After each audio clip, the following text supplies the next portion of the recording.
السلام عليكم ورحمة الله. هعمل معاكم النهاردة ان شاء الله في الفيديو دوت برجر مشهورة جدا. احنا مش هنقول هي مشهورة في انهي بلد، بس هي مشهورة كده وفيها طعم مميز كده في فليفر معينة. البرجر ده اسمه كراك برجر، وعاملة كده بطاطس بنكهة برضه فليفر كده حلوة قوي وهيعجبكم جدا. اول حاجة مقادير برجر لحم مفرومة، ومفروض فيه بيكن، بس طبعا لو مش متوفر البيكن مش شرط يبقى لحمة خنزير يا جماعة، ممكن بيكن عادي، لحمة عادي. بس لو مش متوفر يبقى هنستخدم بسطرمة هشوحها كده في شوية زيت صغيرين لغاية ما تنشف معايا شوية. هعملها بس بصوابعي كده هتتجرش. عندي بصل مكرمل، وعندي جبنة شيدر، عندي ده شبت، و بقدونس. عندي بصل بودر وتوم بودر، فلفل وملح. البيكن ده او البسطرمه بتدي فليفر طعم كده مميز، ما تعرفيش ايه الطعم ده جه في ايه.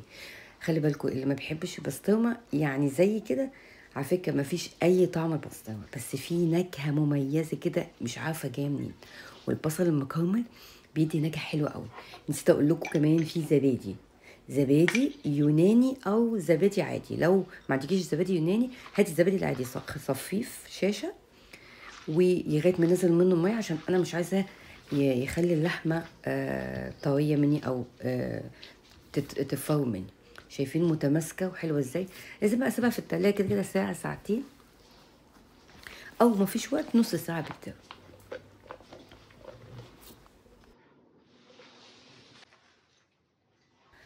هعمل هنا بطاطس بقى كده في الفرن، دي مش متحمره يا جماعه. باخد البطاطس هقشرها، تبقى بطاطس متوسطه عشان هقطعها شرايح. بقطعها عندي السكينه دي، او في قطاعه كده بتدي شكل مقلم كده، شرشرة زي ما بيقولوا. وهحط عليها في شوية منكهات.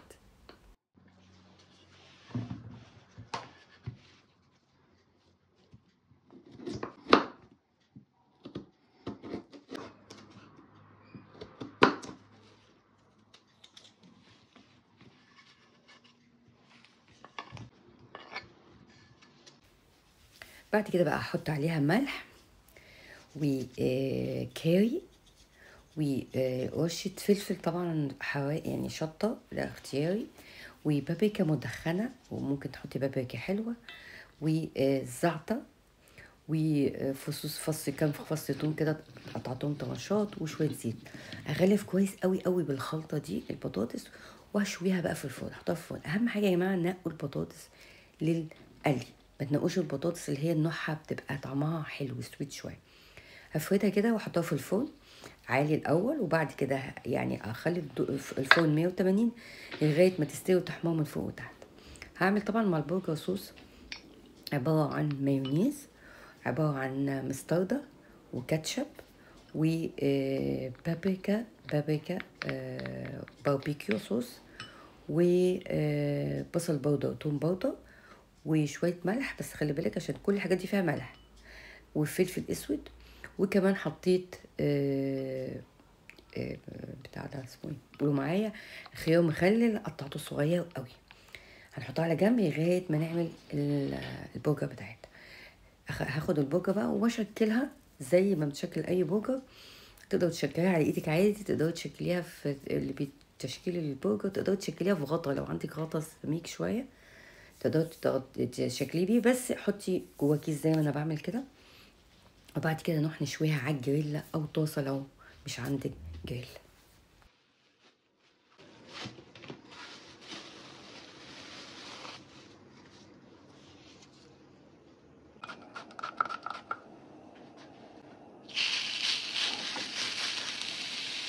بخيتها كده بشويه زيت. بحب بقى اشوي معاها بصل بيدي طعم حلو قوي قوي قوي للحاجه.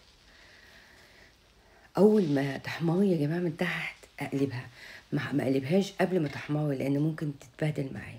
احط قطعه الشيدر واغطيها بس كده لغايه ما تسيح. البرجر ما بياخدش اي وقت في السوا. بحط قطعه زبده مكان البرجر، واحمص كده تحميصه الكايزر، بحب قوي التحميصه دي بتفرق في الطعم جدا. وابدا اكون الساندوتش بتاعي. الصوص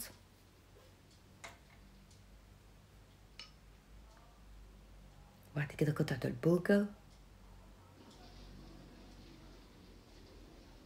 حطي بقى صوص، غرقيها صوص. الناس اللي بتحب الصوص حاجة بسيطة بس تدي طعم كده بسيط. بس بقى ونحط بقية المكونات، البصل المكرمل، طماطم، خس، اي حاجة بقى انت حباها. وهنقدم معاها جنبها بقى البطاطس اللي انا عملتها في منتهى الجمال. وجبة حلوة طبعا، ما فيش حد كبار صغيرين ما بيحبوش الوجبة دي، وفي منتهى الجمال. جربوا الوصفة وهتعجبكم جدا، ولو عجبتك ما تنسيش تشجعني باللايك وسبسكرايب وفعل الجرس على الكل عشان يوصلك اي جديد. واقول لكم سلام عليكم.